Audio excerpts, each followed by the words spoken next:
Hi, I'm Maddie Sloan and welcome to breathtaking Fraser Island for another episode of Snap Happy, the photography show. Anastasia Wilmington is an internationally renowned fine art landscape and wedding photographer. We met up with her at Point Cartwright on the Sunshine Coast to find out more about her and to see her in action. So Anna, you got into photography quite young. Tell us where it all started. Well, since I was a child, since I remember myself, I was always looking for little details, little reflections, light, and I tried to paint, and I'm astonishingly bad at it. So camera was my salvation, I think. So when shooting a landscape, what in particular are you looking for and how do you pick that spot? I think I'm looking for different interesting elements that I want to capture, something very unique. For example, on a recent trip to Japan, I photographed the Mizo Falls. It's actually a very beautiful spot. Twice a year during the equinox, you can see the first rays of sun going through the cave, and it actually creates very beautiful reflection. So that was an interesting element that I photographed recently. I also went to Patagonia, which is a very beautiful location. I mean, everything around you is just so incredibly beautiful, so many locations to photograph. But again, I'm looking for different interesting elements. So I would be looking for maybe reflections, mountains. For example, I really love when mountains have beautiful shapes, something unusual. In Patagonia, weather is very moody, and I faced rain and wind and all sorts of different weather, and the camera behaved beautifully. So this is what I want as a professional photographer. Amazing. And I hiked with one lens because I was hiking really high and 15 kilometers a day. So I was thinking, well, I'll just take one lens, and I was able to do a panoramic stitch of certain landscape locations, or I was able to crop a little element and bring something beautiful from maybe mountain peak with the sun hitting it. So this morning, how did you choose the location we're in now? I chose Point Cartwright, and we started really early because you always have to come to your spot maybe 1 hour in advance just to find good location, to scout something, to get your gear ready so you won't miss the shot. The great thing about this spot, it has a lot of different elements that you can work with. And I think as a photographer, you really want to have that variety of different things that you can play with. And we picked a time when the tide is low. So I would still have a little bit of water on the ground, and it will create beautiful reflections. And because we have texture on the ground as well, so it makes it more interesting. Rocks, and also we obviously had beautiful sunrise with the cloud and the sun coming out with the rays. So it was really interesting.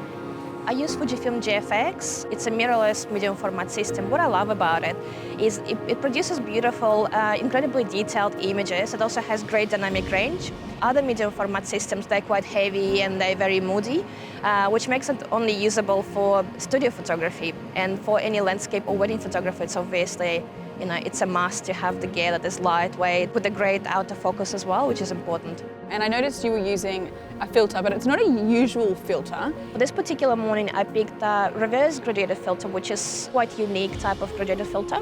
So basically what it does, when you photograph a seascape and you know that you're going to be photographing maybe sunrise or sunset when the sun will be rising just on the horizon, the darkest point of the filter is actually on the horizon, which makes that light a bit more controlled, so you can take photograph beautifully without having overexposed shot because of the rising sun.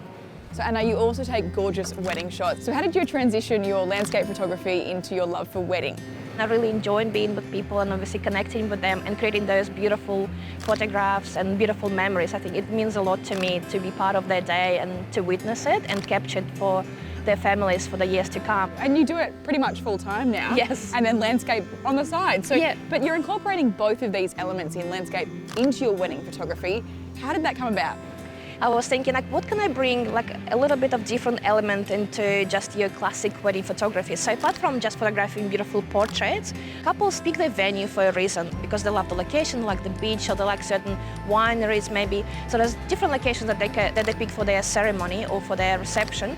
And I was thinking, why not to incorporate that and just to beautifully present that location? And when couples are really small over there and you have a beautiful landscape, or maybe some exotic destinations, wilderness, mountains, something that I really would love to shoot more and more. So I think I tried to bring those two elements together, elements that I love the most, and to create something that would be quite unique, aesthetically beautiful, and I really love that it's going to be their wedding photograph, and they can have it as a featured element on the wall, like really large print. Beautiful. And it will just bring them beautiful memories from the day. Nice. Well, thanks so much, Anna, and looking forward to getting some more tips from you soon.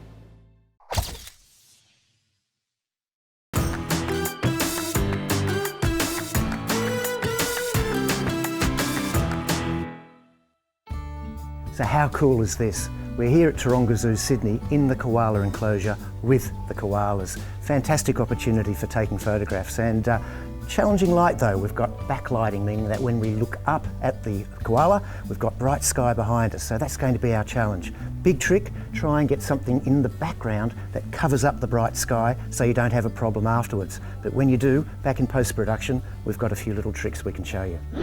I couldn't wait, so I've come along, I've inserted my SD card into my Wacom Mobile Studio Pro, and I found a quiet little spot just to sit down and see how I've gone. So when I start with my image, we look at whether we've got highlights and shadows, and our histogram will tell us whether we've got problems. And you can see in this image, I do have some light areas which I'm going to have to deal with.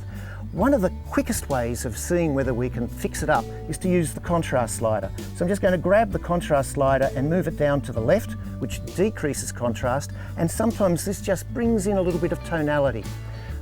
What we want to avoid is having bleached out whites and really clagged up blacks. We want to have a nice distribution of tones for a good, strong image. And so reducing the contrast is the quickest and easiest way to achieve that.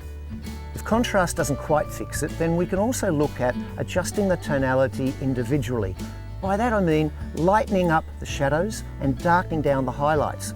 Too bright a background in the koala shot, let's grab the highlights, drag it down to the left, whites down a little bit, and when it looks good on screen, you've got it, pretty easy. Deep shadows, maybe you want to lighten up the koala itself, just grab those blacks, lighten them up a fraction, get the shadows and move them up as well. If you've got a good screen like you've got here on the Wacom, the information it's giving you is good information, it's accurate. Sometimes we look at screens which are very contrasty, it's hard to know what you're doing. So a good screen is really important when you get into your post-production. One of the coolest things about post-production is being able to lighten and darken things separately. So I can darken down the whole picture so my background looks right, and then I can use an adjustment brush and I can paint in some lightness. Let me show you what I mean. So we're looking at the overall exposure. I'm darkening down my koala and the background till it looks pretty good.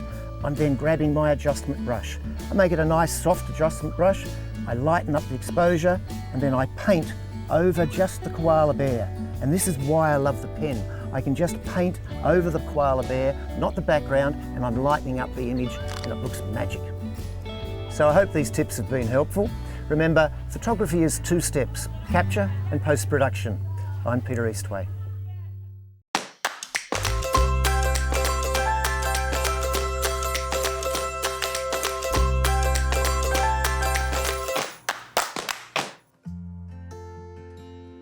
Hi, I'm Anna Wilmington. I'm a fine art landscape and wedding photographer, and this is what's in my kit.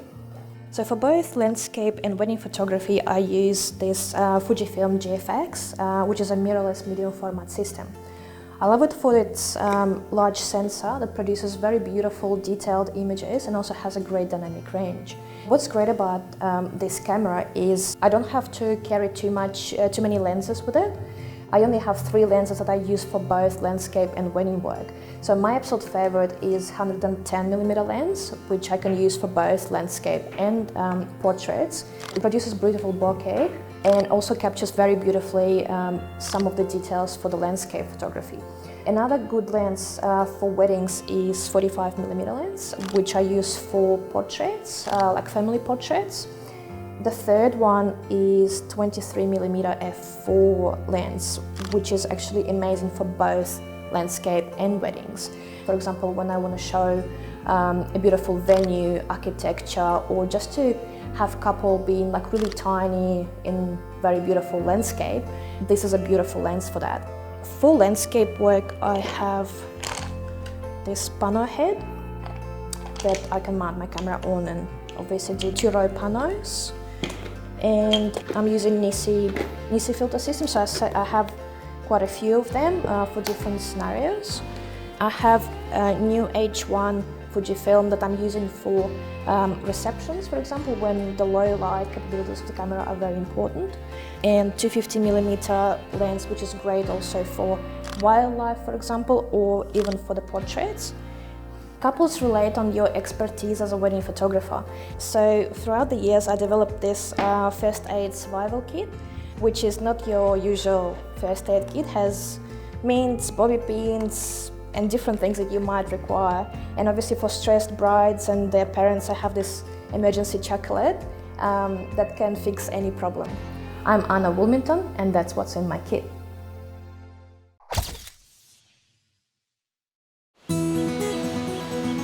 We're back out on the East Coast beach, and what a stunning morning. So this is part of Creative Week for us, and something I really enjoy doing with fellow photographers is setting them challenges. So this morning we're looking at these beautiful pastel colours. We're doing slow shutter speed work, handheld, 1 second, 2 seconds, half a second, that sort of thing, and you'll be really surprised what you could get. Challenges are important. If you set yourself challenges and projects, that will lead to really, really good results for yourself. It's easy to probably dismiss a beach setting like this and just assume it's all going to be nice sunsets and that kind of thing. There's beautiful bird life here, amazing wildlife. We've been out doing really interesting shoots, sort of testing testing long exposures, fast-moving subjects. There's a lot of variety here, and we're only 2 days into it as well. We're using some of our own members of the group as silhouettes. So we've done some slow shutter speed work earlier, and now we've gone through with better light to faster shutter speed, silhouettes, and members of the group as actual subjects. So it's very easy to do a silhouette nowadays. Literally, especially with the sun low, we can just point and shoot to get the results. So again, aperture priority, f8, something like that, 400 ISO, you're going to get a great result. The only thing you want to consider is the composition of the subject, how you compose, and then the angle you choose with the subject to the light that's available. They all come into play as important facets to a great result. For me, processing is always kept simple. In Lightroom, I really wouldn't do too much at all. I just add a bit of vibrance, a bit of contrast, a little bit of sharpening, and probably one thing I would consider is either going minus with shadows or minus with blacks, and that can really bring out a strong looking silhouette. We left the East Coast beach of Fraser Island and we've gone through beautiful forests. It's probably one of the better tracks on the island. It's all four-wheel drive, of course. Can get a little bit soft and dry during the drier times of the year, such as we saw this morning. And we've arrived at Central Station. Central Station's a very pretty place, really good for photographic interests. We're here to get unique, different photographs. Well, today is actually one of the tough days to take photos. Really high contrast. So generally in a rainforest, our key opportunity would be an overcast day, and that cuts out the highlight and shadow dimensions or diversity, so to speak. So we then have to work with what we've got. Welcome to Central Station. This is the rainforest area of Fraser Island. Totally different to what we saw at Yeerong. Here we've got rainforest, we've got beautiful freshwater creeks, we've got small birds, fantastic ferns, lovely little spot. We've got a short walk that we're going to do, and because it's a tough day today with the contrasting light, we're going to really concentrate on macro and small things a little bit more, so backlit leaves, things like that. So we're walking through the forest, and I've asked everyone to look for backlit opportunities, and we found a palm that's really, really cool here. So it's got backlight on it, but it's also got some artistic lines in a little isolation. Really, really pretty photograph. Earlier we talked about using natural light, backlight in particular, in difficult lighting situations. Another thing we can do is actually use a torch. So I've used flash units, off-camera flash cords before, that sort of thing, but a simple torch nowadays can offer you really, really good results. I'm going to use aperture priority, 1600 ISO and f8 or 5.6, something like that. And I'm looking at not getting the torch in, obviously, and I've got a nice shutter speed there of 2/50th of a second. Our feathered friends in this type of environment are really difficult to capture. The light's really low, it's mottled light, so I would suggest that you increase your ISO. You might get a bit of noise or grain in your photograph, but that's okay. That can be an acceptable look to your photograph considering the conditions. So open your aperture up and then aim to get in the best position you can for the opportunity. A quick traverse across the inland road brings us to Kingfisher Bay Resort, just in time for sunset. Don't forget, at the end of the day, you can actually have a bit of fun with your photography. So I just set up a couple of cocktails, beautiful sunset in the background, Shot them with my iPhone, would you believe? Everyone else is doing with a more serious camera. Heaps of fun.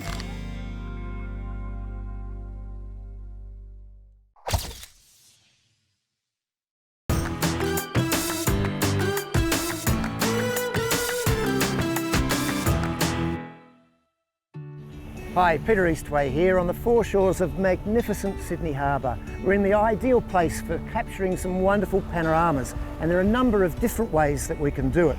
If we're going to stitch the manual way, best to turn your camera onto manual ISO, manual exposure, and also manual focus. So everything's set, and as you move, nothing changes. Work out how wide you want it to be, and then start a little bit further to the left and keep going a little bit further to the right. And just take your time and get every shot exactly right. I also recommend shooting vertically, and we just go around step by step. And one last thing, don't forget to overlap your photographs. Don't try and line them up. Around about 30% is ideal. Back in Lightroom, I can see in the grid view that I've got my 11 shots from left to right. So I'm just going to go into the develop section, and I'm going to press my shift key, and down the bottom I'm going to select all 11 photos. There are different ways that people have, but this is the way that I like to play. I then come up to photo, and I go down to photo merge, and I come across to panorama. Lightroom comes up with a little dialogue. It gives me a couple of options: spherical, cylindrical, perspective. Pick one that works. I normally just let it go, and then once it's ready, press merge. So when we look at the panorama, a lot of people think whatever we've got is what we've got, but you can crop. And cropping is probably a good thing to do, because we normally take a panorama with a little bit more than we need. So let's see how we'd fix this up. I'm going to go into the crop mode. I'm just going to drag in a little bit on the left there because I don't need quite so much space. And then I might drag across, just move a couple of people on the wharf there. And let's say that I'm happy with that. And maybe to give it a bit more mood, here's an option. Let's just darken down the image completely, just so that we've got maybe a little bit more contrast, but just so that we've got a little bit of darkness all around. I'm going to now add an adjustment brush.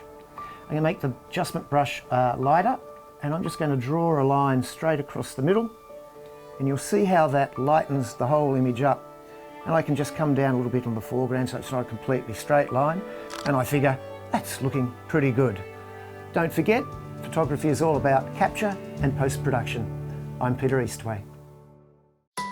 So Anna has taken us to Redcliffe Beach, north of Brisbane, and it's a beautiful little outlet here. How do you build rapport with your clients and make them feel comfortable? I think the best approach is to actually respect your clients and to understand that most people, they are not very used to being in front of the camera, so they feel very intimidated. So what breaks ice is always sense of humor. Be like natural, busy laughing, enjoying themselves rather than posing, being happy. Yeah. That's not what I want to achieve, yeah. Perfect. Any other creative tips you can give us? Best light that I really like shooting it is at sunset. So it's just a little bit before the sunset and a little bit after. This is when the light is soft and beautiful, and I think when it hits the skin of people, it actually makes it glow. So it looks very beautiful, looks very dreamy, and using lenses like this 110 f2 wide open brings a beautiful detail, brings a beautiful bokeh, and the photograph will look very dreamy, and this is what you want for the wedding pictures. And when you select locations like a beach, sand is actually one of the natural reflectors. You kind of want to minimize it glare, so that's why using natural reflectors like leaves, sand, or maybe water, it's actually very, very easy option, and it will bring the best in the skin tones. So I noticed a few birds flying past the image before. How are you planning on incorporating those? They create that element of drama and softness that can be working very beautifully for the wedding photos. So I immediately will step back and I'll just wait for the seagulls to fly, or I'll ask my assistant to help me a little bit to move on behind my couple. And while they're having their moment, which is a beautiful photo on its own, having those little elements like flying birds can add a little bit of softness to the image and make it more interesting. A lot of your shots are looking very candid, very comfortable. How are you getting that in the image? I think most people feel very intimidated in front of the camera, and as a photographer, I really wanted them to feel relaxed and actually be themselves. So those candid shots happen when I find a beautiful background, find good light, and then I step back, and perfect lens to do this is 110 that I'm using for these kind of shots. So I will be quite far away and I will just leave a couple on their own, just do their own thing, and I will give them little tips and tricks of what they can do. For example, tickle each other. So that will bring natural smiles, and they will feel very relaxed and will be happy on the camera. Thank you so much, Anna, for those very helpful and very practical tips. And thank you so much for joining us on Snap Happy. Thanks for joining us on the show today. If you want to join the Snap Happy community, head on over to our website at snaphappytv.com. There you'll find exclusive content, competitions and special offers from our partners. See you next time on Snap Happy, the photography show.